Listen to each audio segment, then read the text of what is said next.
క్రీస్తు ఒక్కడే, సర్వలోక గురువు క్రీస్తు ఒక్కడే. యేసు లేడు అనకు, గురువు కాదు అనకు, కాలంలో మధ్యవర్తి అయినది క్రీస్తు ఒక్కడే.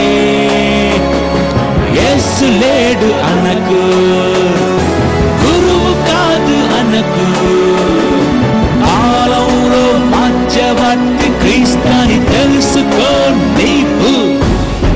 కాలమానాన్ని యేసు ప్రభువుతోనే చేస్తున్నారంటే అది యేసు ప్రభువుకుండే ప్రత్యేకత అని చెప్పి కూడా మీకు తెలియజేస్తున్నారు. ఎవ్వరికీ దక్కలేదు ఈ గౌరవం, ఎవ్వరికీ దక్కలేదు ఈ గౌరవం, ఆయనకే దక్కిందంటే అది ఒక నమ్మకం, పవిత్రమైన వాస్తవం అని చెప్పి కూడా నేను మీకు తెలియజేసుకుంటున్నాను.